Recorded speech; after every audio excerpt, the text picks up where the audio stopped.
இலக்கை நோக்கி டுவர்ட் த கோல். இந்த நிகழ்ச்சிக்கு உங்களை அன்புடன் வரவேற்கிறோம். Praise the Lord. ஆண்டவராகிய இயேசுவின் வல்லமையுள்ள நாமத்தில் உங்கள் யாவருக்கும் இந்த புதிய நாளிலே அன்பின் வாழ்த்துக்கள். ஆதியாகமம் 6ஆம் அதிகாரம் 22ஆம் வசனம். நோவா அப்படியே செய்தான், தேவன் தனக்கு கட்டளையிட்டபடியெல்லாம் அவன் செய்து முடித்தான். ஆண்டவருடைய வார்த்தை நோவாவின் வாழ்வில் இருந்து கற்றுக் கொடுக்கும் ஒரு காரியம் கீழ்ப்படிதல். உத்தமனாய் வாழ்ந்தவன், பொல்லாத சந்ததிக்கு மத்தியில் தன்னுடைய வாழ்க்கையை கெடுத்து கொள்ளாதவன், கர்த்தருடைய கண்களில் கிருபைகளை பெற்றுக்கொண்ட ஒரு மனிதன் என்று அவனுடைய வாழ்க்கை முடிந்து விடாமல் தேவன் என்ன செய்ய சொன்னாரோ அது அப்படியே செய்தான். அவர் கட்டளையிட்டபடியெல்லாம் செய்து முடித்தான் என்று ஒரு அற்புதமான ஒரு முடிவை இந்த இடத்துல நம்ம பார்க்கிறோம். கீழ்ப்படிதல் என்பது கடைசி வரைக்கும் தொடரப்பட வேண்டிய ஒரு செயல்.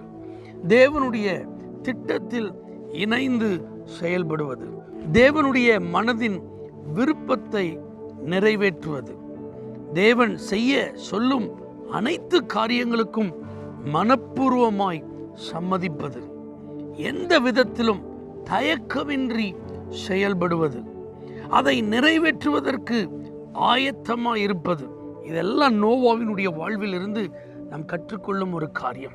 கொப்பேர் என்கிற ஒரு மரத்திலிருந்து தான் இதை செய்ய வேண்டும். இவ்வளவு நீளம், அகலம், உயரம் இருக்க வேண்டும். ஜன்னல் இப்படித்தான் அமைக்கப்பட வேண்டும்.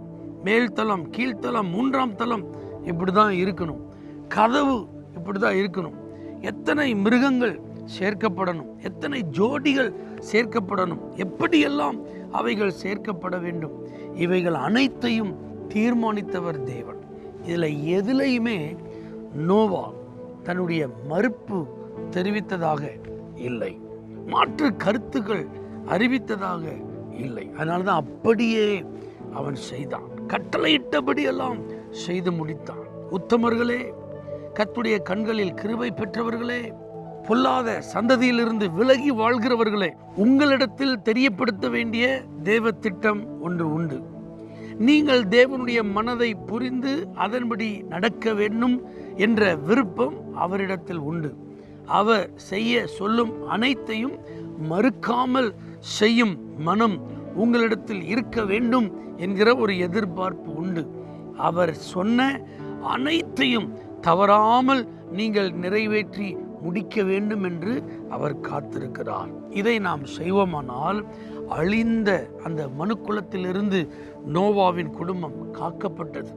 மிகப்பெரிய ஆபத்திலிருந்து அவன் காப்பாற்றப்பட்டான். அது மாத்திரமல்லாமல் புதிய தலைமுறையை, புதிய சந்ததியை இந்த பூமியின் அடுத்த நிலைக்கு அவன் எடுத்து செல்ல பொறுப்பில் வைக்கப்பட்டான். இதை போல ஆண்டவர் உங்கள் மூலமாய் அநேக காரியங்களை புதிதாக செய்ய விரும்புகிறார். புதிய துவக்கங்கள் உங்களில் இருந்து ஆரம்பிக்க வேண்டும் என்று விரும்புகிறார். கர்த்தர் உங்களோடு கூட உடன்படிக்கை செய்ய விரும்புகிறார். இதற்கெல்லாம் தேவை கீழ்ப்படிதல். அர்ப்பணிப்போம், ஆசீர்வதிக்கப்படுவோம். தகப்பனே, கீழ்ப்படிதலுக்கு எங்களை நோவாவை போல ஒப்பு கொடுக்கிறோம். இயேசுவின் நாமத்தில் பிதாவே, ஆமென். For prayer contact Pastor J. Kumar, El Shaddai Ministries, 9500252586, Surandai.